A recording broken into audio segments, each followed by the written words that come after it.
สบายดีมือนี้ไอ้เจมโทรหาว่าห้านนั่นนะมิสเตอร์จันนี่อยู่ไสว่าสั่นห้านลาบไก่ตอกก็เลยส่งโลเคชั่นให้เราแล้วเรามากับบีจอนแล้วเราก็โทรมาอีกว่าบ่ออกมาวะบีจอนก็ออกมานะ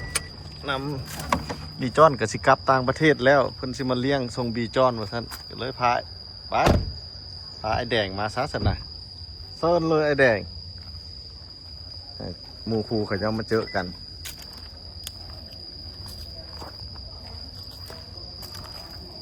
ก็ม่นเข้าไปอย่างไรไอ้แดงเอาเนี่ยม่นพาค่อยม่นได้นี่น่ะพาค่อยม่นเข้าไปน้ำ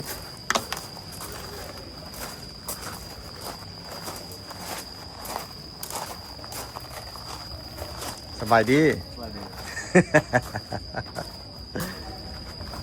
ได้ยินเสียงไผ่ล้มกันไปดีนกพระเจอกันอีกแล้วมีตะพุดบีจอนโอ้ไอเกตครบทีมตัวนี้น่ะทีมนี้น่ะคู่นี้เสมอวันพาร์ทไปดีจานสบายดีมีแต่คนโอ้ยก็แนะนำไปได้แหมเบิ่งวิดีโอไอ้แล้วเขาจะถามมาจังใดนี่ก็มาครั้งกันดิไปถ่ายเขาเบิ่งเลยไอ้เฮ็ดง่ายๆไอ้ส่งโลเคชั่นให้เลยโอเคส่งเรื่องนี้โอ้อันนี้ไอ้ก็ส่งให้คือกันนี่นะพี่ป่วยตั้งไปโอ้ได้ผลได้บ่เจ้าเห็นแล้วโอ้สับสิ่งที่เป็นนี่นำมาสับสิ่งที่เป็นอยากให้ไปไม้ต้นมาขังมีหยังกระตกเลยถ่ายเขาเบิ่งแม่โตก็ต้องมาขังไว้ให้เบิ่งเลยเอ้ามีไข่ไปออกพร้อมเอาว่ามันใครรักใครเลยวะนี่ตายโอ้ตัวคือบอกไว้มันเป็นแม่ไข่โอ้ยังหลายอยู่มันออกแม่แพรลูกแล้วยังหลายโอ้ขอโทษอันน่ะเว้าโตเฮาสิบ่เว้าโตแล้วพยายามเพราะว่าเขาเจ้าว่าบ่ม่วนแล้วเฮาสิเปลี่ยนเว้าเจ้าแต่ปันส่วนหลายเว้าโตนี่ก็กับหมู่เฮาเนาะอันนั้นกะสิวงน้อยแต่ว่าเฮาเว้าแล้วผู้อื่นเขาเจ้าว่าผู้อื่นคัดออกกวงไกลแล้วเขาสิแล้วเขาเจ้าว่าโบคักแล้วเฮาสิเว้าเจ้าบัดนี้น่ะสิพยายามแต่มันหลงปากตลอดเด้พยายามมิสเตอร์จับเจ้าไก่ตอกเจ้าสิได้มันได้มันออกไข่นี่นะบ่เป็นจังนี่นะมันเป็นแม่พันธุ์นะมันออกซุมือลายอยู่ส่วนยังลาย200-300เจ้าก็เปลี่ยนโตตีแต่บางเทื่อเขาก็สิเขาเลือกบ่ได้นะบางเทื่อเขาก็สิหลงว่าโตนะพอเขากับหมู่คู่ด้วยอันนี้หมู่คู่กันแต่มันหลงตลอดสาวส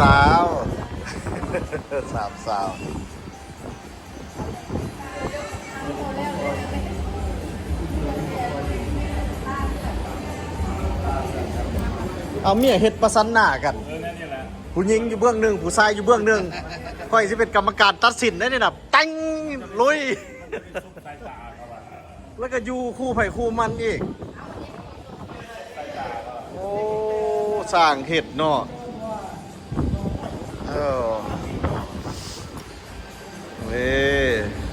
ฮัน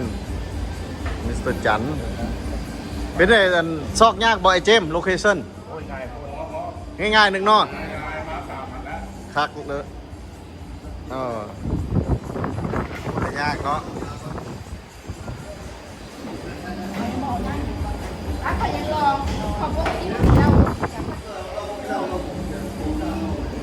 คนบ่ได้เห็นน้ำปั่นตีเนาะโอ้ได้ไปเลือกเอาอยู่อันดิเด้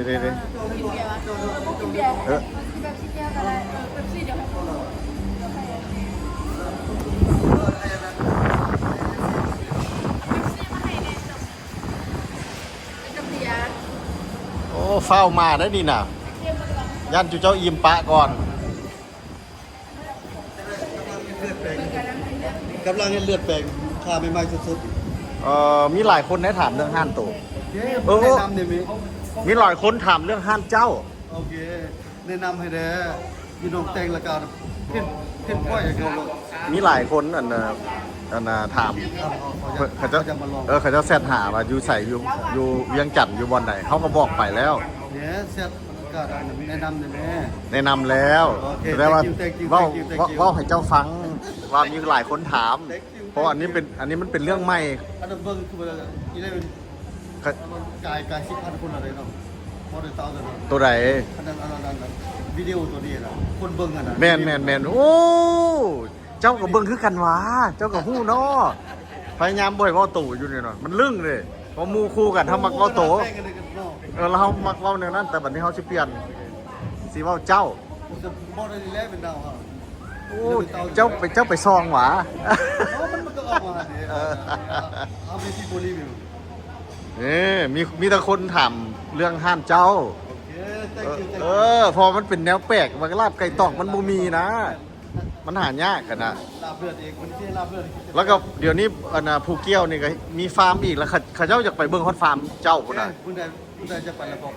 มีโทรมาถามแล้วว่าอยากนัดไปเบิ่งฟาร์ม นั่งรถไปรถ แล้ว ไปเบิ่งเงินอีก เพราะเขาเจ้าอยากไปเห็นฟาร์ม โอเค โต มื้อใดเราบอก โตฟาร์มเจ้าท่าน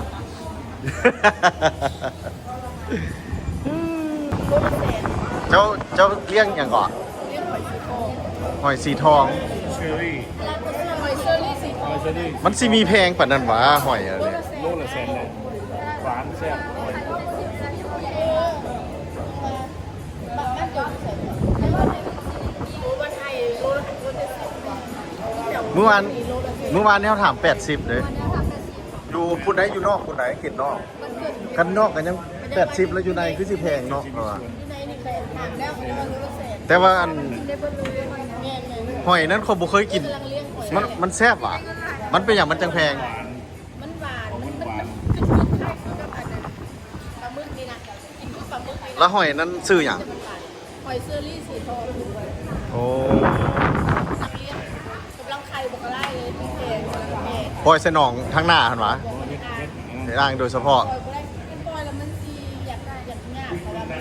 เราเป็นคนเลี้ยงธรรมชาติเลี้ยงได้แต่มันจะยากมันจะโบกขึ้นเขาเลี้ยงแบบเจ้าโกอ่างขึ้นมาหวะว้าว โตเขาเสียเขาก็อ่าง ก็อยู่ข้าง แล้ววันนี้เจ้าไปซื้อมาแล้วมา เขาปล่อยแล้วเขาปาด ใส่แหน่ใส่ผักตบใส่อย่างหวะ แม่มันตายใบเป็นนัวใบก็กิน ใบเป้งนัว ใบเป็นนัว มันเป็นจังไดใบเป้งนัว ไปเชื่อแล้วมันเป็นนาจับราคาเป็นพันเนี่ยมือก็จะเปื่อยมันจะเสียวของเนาะ โอ้ มือลายมือจะแม่มือ2เป็น2เห็ดกับเช้านะมีคนมากินพอแซ่บแล้วมันจะกินผักบุ้งมันกินแล้วแบบบ่ได้ซื้อ แล้วง่ายๆเนาะสัน เรื่องแบบง่ายนะผักบุ้งอยู่หลังเงินกับบักกะลา มี ก็ไปสิบได้กินข้าวเลยนี่พอรัดก็ไปสิบได้กินเพราะว่าปลูกกันปลูกอ้อมเกิดซาเลยอย่างนี้ โอ้ยามนี้เป็นยามปลูกต้นไม้ยามฝนเด้ถึกต้องแล้วบัดนี้ แล้วก็โตไปสิบได้กินเขาอย่างวันที่ได้กินแล้วทั้งหมด โอ้เฮายังขาดไอวีได้นี่น่ะเห็นทีมงานเจ้าต้องมีไอวีได้นี่สบายดีไอวีเจ้าเบิ่งอยู่บ่ รัก36 อ๋ออันนี้พูดจักกันคนนั้นซื้อยังสัมภาษณ์เลยยัง โอ้ ซื้อน้ำฝน อ๋อน้ำฝน พอดีแม่นย้ำน้ำฝนได้ดอกยันนี่เนาะ อาจสิแม่น ลิ้นตลอดเลยตลอดแม่นแล้ว เพิ่นอาจสิเกิดอยู่แถวยามฝนตกอะไรให้ได้รู้อันนี้บ่เอาอันนี้ ซาบอดยาบอด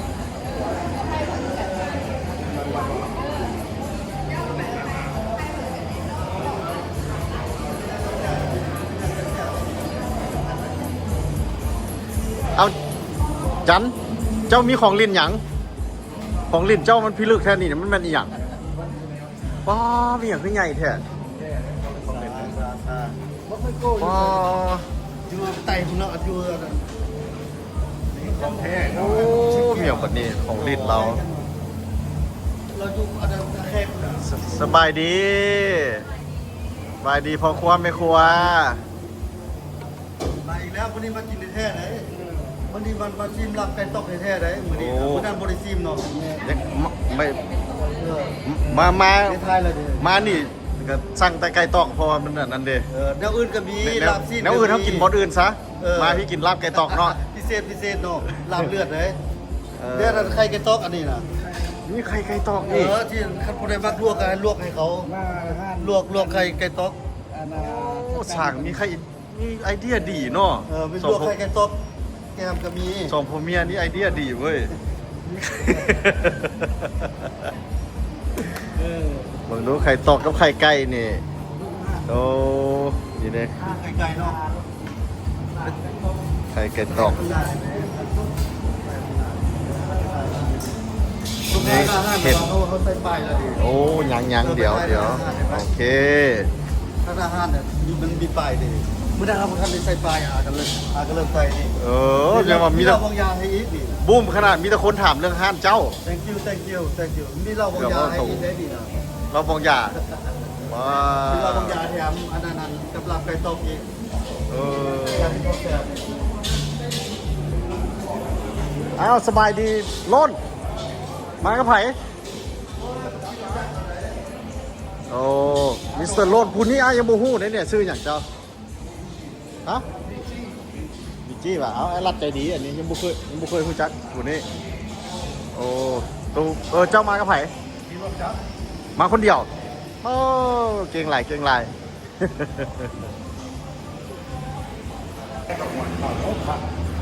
เอาไปตามมันนั้น เด้อ แอบ เรื่องทำไมเนาะ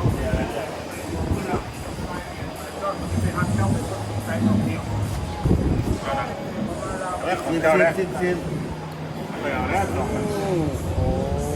ต้องรับแล้วเบาใช่ไหม เราบอก เรื่องแซ่บ โปปฏิเสธ จัดไม่ใช่ใครมาบอกปฏิเสธ เอาให้เด็กลองก็เป็น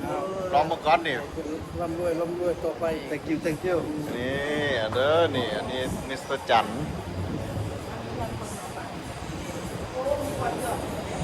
นั่นเราบอก โอ้ยบทจอดรถกว้างขวาง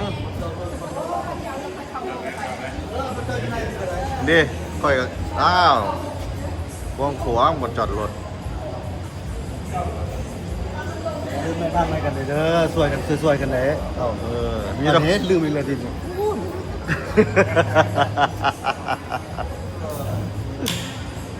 เบิ่ง กำลัง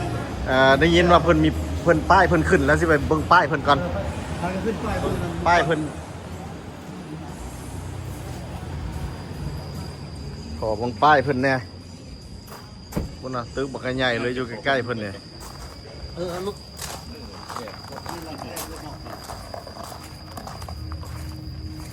โอ้ เอาไปไกลๆเลยเนี่ยที่ค่อยเห็นเลย เดี๋ยว นี่เดี๋ยวเปิดแล้ว โอ้บักใหญ่ๆเลยเนาะเทิงพุ่นหน้าเฝอแซบโอ้เป็นห้านเฝอได้หลักๆเป็นเขียนเนี่ยนะห้านเฝอ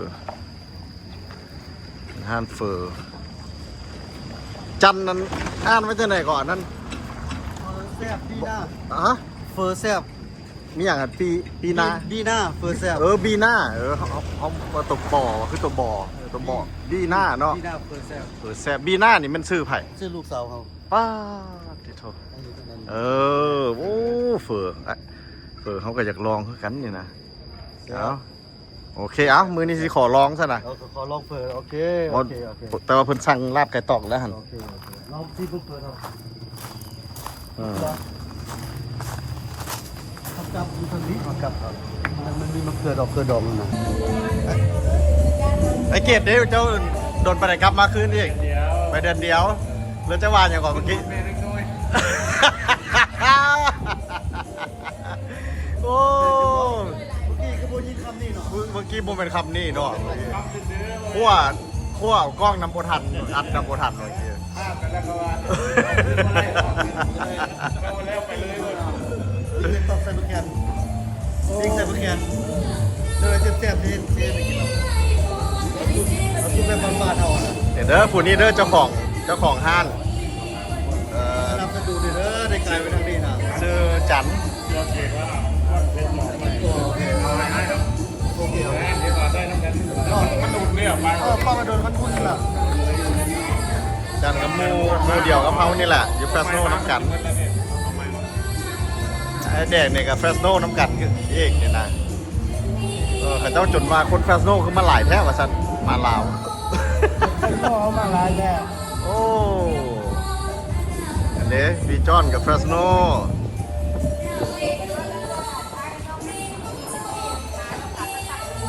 ทำงานเลยเด้อ ว้าวอันนี้แมนปิ้งอันนี้ปิ้งอย่างน้องปิ้งไก่ตอกใส่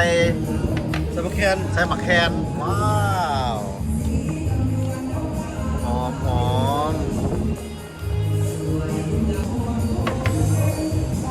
อม ไม่ได้ ซีมันด้วยไหน ไหนปีมัน หอม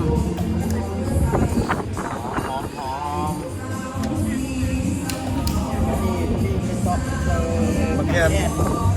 หอมมึงเด้อนี่ ของงานขอจัด เจ้าของห้านนะ เจ้าของ แซ่ งาน บเด้อแซ่บ มีไอเดียดีไว้หมอใส่หมักแคนเนาะ นั่นแหละ โอ้หอม เคยกินอยู่บ่ คือจิตรู้จักว่าความจัดดูเฟซบุ๊ก เป็นอะไรแซ่บแคนน่ะเป็นตากินอยู่อ่ะ อืมขาเขา ข้าวแดง มีได้ทัดซิมเบิ่งแนวเนี่ยมึงหาแต่ตัวอัดก้อนนี่นะมึง อืมอ่ะ โทษเด้อโทษเด้อโทษเด้อแต่ต้องชี้เดียว มีน้ำแจ่วน้ำอีกนี่แจ่วเรา จังว่ามันแดดอยู่เนี่ยเอาไว้ตั้งใจให้มันมืดเลยเด้อจังว่า แซ่บคือตุลีวานทำไก่ตอกมืดไปแล้ว2 จานยังแกงเนี่ย แกงไก่ตอกอีก ยังแกงไก่ต๊อกเอาดิ แกงไก่ตอกอีกหมอสร้างขึ้นมาได้เนาะหมอเห็นฟาร์มไก่ตอกเองเลยแต่ว่าเอาวัตถุดิบก็เอาจากฟาร์มหมอเองเอาฟาร์มเราเอง มีฟาร์มต่างหาก แม่นเหรอ โอ้เรามีฟาร์มมีฮอดพันธุ์พุทธบอกหลายปานน้ำพุทธว่า กะว่าที่ให้ได้เป็นอะไรจาก3-4 พัน ว้า เราผลิตออกมาแบบ ว ได้เป็นพันไปแล้วเนี่ย แต่ละมือใครคือหันเป็นบอหันยอมโคโลเคเล่ ไทยได้ประมาณนั้น7-80แล้วเอาการใส่ตู้ฟักเป็นฟักเป็นเล็กออกมา โอ้มันสิแห้งสิออกแม่แพ้ลูก ขั้นต่อไปนี่แม่นให้อันคัสเตอร์ผู้ละหน่วยเนาะแจกต่อไปบ่แม่นเดี๋ยวนี้ต่อไปมันหลายเลยต่อไป เอามาให้ คัสเตอร์ขัดอยู่ไหนเนาะ รู้สึกว่าญาติบุญไผ่เคยซีมเธอดอกไข่แกตอกเนาะ ก็คือ ค่อยค่อยยังบ่เคยได้กินเธอจะเป็นยังไงเนาะ ไก่ตอกก็หาก็กินนี่ แม่นบ่เรา ไก่ตอกก็หาก็ แม่นสมองขยอดไปว่าอย่างไข่มันเนาะ บ่เคยเป็นว่าจะเบิดไข่มันแห้งที่แซ่บ เฮา โต นี่ มันยังแซ่บอยู่ สงสัยเฮาก็อยากสู่สีกันได้นี่นะ เอาแล้ว ส่วนหลายบ่ได้กินเก็ด บ่ได้กิน สิไปกินมาได้ใส่น้องไก่ตอก คันบ่ลีบ่ได้กินได้แพงเลยไก่ตอกยังบ่ได้ถือ แม่นสมอง อยู่ มันโลเท่าไหร่ไก่ตอกนี่เนาะ อยู่พุ่นน่ะโตหนึง4-50แล้ว ก็เบิ่งมันคือไก่คือสัตว์ป่าเนาะมัน เออ ไก่นกไก่ตอกนี่นะมันคือป่าปิ้งมาหอมๆใส่มะแคนนี่นี่โดน เด็ดแน่นอนแล้วพวกนี้มันกินหมดแค่อยู่แล้ว เออว้าวแซ่บนี่เคยเห็นบอพ่อแม่พี่น้อง ลวกไก่ต๊อก ลวกไข่ไก่ตอกมิสเตอร์จัดให้อ๋อจัดให้คนละหน่วยไอ้แดงจัดการก้อนหมูแล้วได้ไอ้แดง อะไรกินอะไรนะแรง จะมาขายแค่นี้เลย ไอ้แดงนี่ บ่กินได้ ฮ้อนๆไอ้แดงก็ลุยก่อนหมู่เลยเด้ออกมา กินนอนๆแล้วไปกินยามเย็น มิสเตอร์จันออกมาฮ้อนๆแล้วนะไอ้แดงจับด้วยเสยธรรมดาจับบ่ได้เด้มันฮ้อนเนาะไอ้แดงไปเรียบร้อยแล้วแล้วรสชาติเป็นจังไดพี่ ก็รสชาติคือกันกับแต่ว่าเนื้อก็ไก่ครับ มันเหนือก่อนเนาะ อืม เจ้ามีข้อมูลอยู่ว่าไก่ตอกในเพิ่นขายโลเท่าไหร่เจะฮู้อยู่บ่ะ แต่ว่าอันนี้ก็บ่ฮู้ อันเจ้า แต่ว่บ่เคยกินจักเทื่อ อันเจ้าบ่ฮู้คนสิไปขอถามผู้เชี่ยวชาญเด้อซั่นน่ะ เฮ้ย เชี่ยวถามเจ้าของฟาร์มเอ้าอันเพิ่นขายกันจังไดเรื่องอันไก่ตอกนี่บ่ได้ขายเป็นตัวเพราะผู้อื่นน่ะนะเพิ่นขายเป็นโล ที่ บ่ เป็นโลนึงแสนแค่700,000นี่แหละ ประมาณนั้น โลนึง โอ้แพงกว่าไก่เนาะไก่แสนสาม ไก่ยัง130,000แล้วที่ไก่ต้องมันขึ้นมาประมาณโลนึงแสน700,000 แต่ ไก่ ไก่ ลาดซื่อๆเนาะ ข้อมูลไก่ตอกเจ้าฮู้บ่โลเท่าไหร่มันหา 1,700,000 หรือ1,800,000ประมาณนั้นแหละ มันหายากเห็นบ่ หายาก เจ้ามีแนวหายากได้ดิ กินอาหารอย่างๆนี่แหละ หายากเรามีเว้ย เรากินง่ายเลยใช่ครับต้องต้อง เจ้าแล้วผมเป็นโตแล้วบัดนี้โอ้เด็ดเอาวันน่ะเจ้าของฟาร์มเพิ่นว่าประมาณ1,700,000-1,800,000ต่อโลเนาะมันเป็นสัตว์ที่หากินยากได้ถาม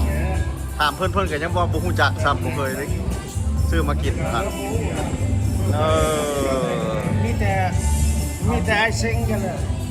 ก็ไปต้อง โอ้ขึ้นฮอดไอ้เสงเนี่ยเนาะบ่เห็นไอ้เสงมาลาวดนละเด้เนี่ย คืออดเพิ่นว่าสิมาเดือน11ว่าซั่น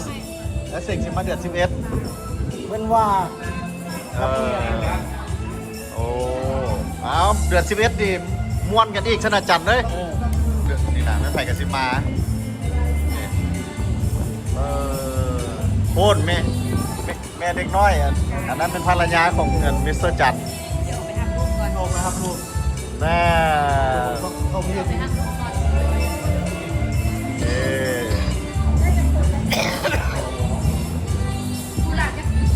โบราณนั่นคิดทางกันหลายตามตามสิ โอ้ลูกเราใหญ่แล้วนะนี่ เป็นสาวแล้วเด้สาว3 ปีแล้ว ลูกไหน โอ้สาว3แล้วเด้ คบกันกับมันแม่ยีนางนี่จักปีละเปล่า พ่อ เนี่ย เพิ่นฮักกว่า19 คบกันโดนแล้วปะลูกอยู่ในห้องเศร้าสาม แต่ปี2000หมดแล้ว เดี๋ยวนี้2026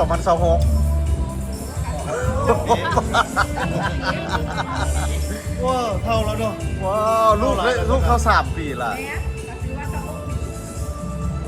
26 ปีแล้วเนาะเดือนลูกกกจะได้23 ปีแล้ว ลูกโกกเศร้า3เดี๋ยวสิ ยังบ่ฮู้ได้ฮะก็สิฮู้ได้นี่ โอ้ ตายมานี่ก็ยังบ่เว้าให้อ้ายฟัง โหผมรับสวรรค์ บ่ ไป ฮู้เลย ไปเถอะ 10 ปีอ่ะ พบกันตอนนั้นเธ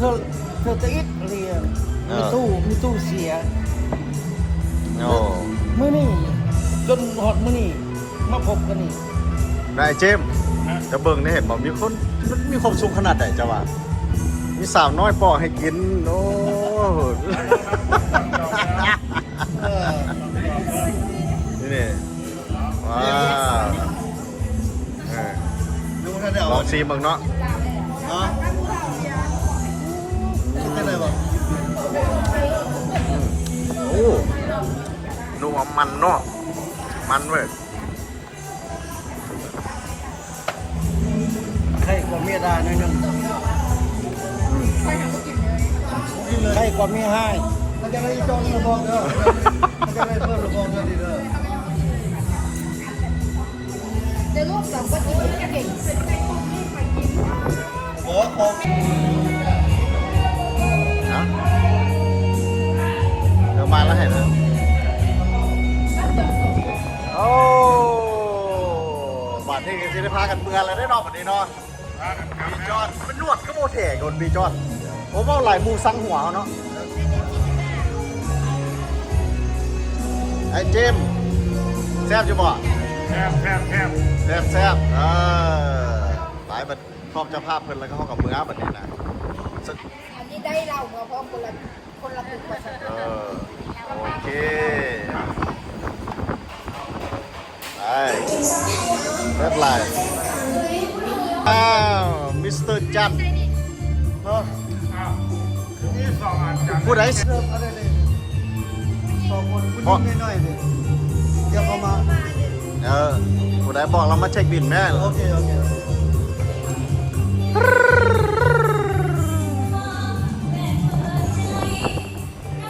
ว่าพี่จอน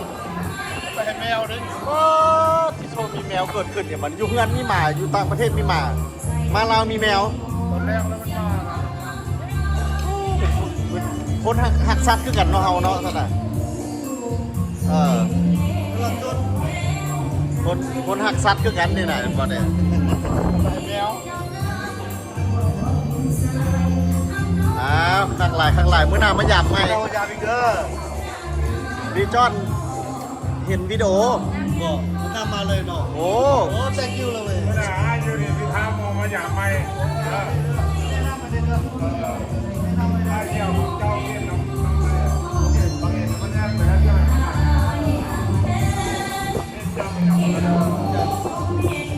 ไปพี่เด้อ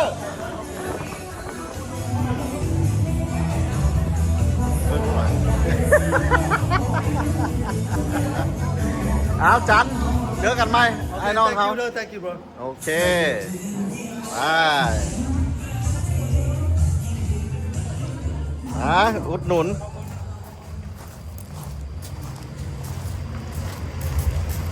ถึกใจเธอมันบอกไอ้เว้าขนาด ว่าเงินเหล่าไอ้กินเลยเนาะยกโป๊แถมก้อย โอเคมาเจอหมอน้อยอยู่นี่บัดเนี่ยเจอเท่าไหร่กันยามไอ้สิมือยามนั่นจักเป็นจังไดอันหมอนี่มันเป็นจังไดก่อน ไปแล้ววะนี่ ไปกับมาได้เลยก็บนนากินน้ำกันก็ต้อง โอ้ยซึมเมาแล้วนี่น่ะเจอกัน เอาไป โอเค ไป คนนึงเป็นเอิ้นมา เฮ้ย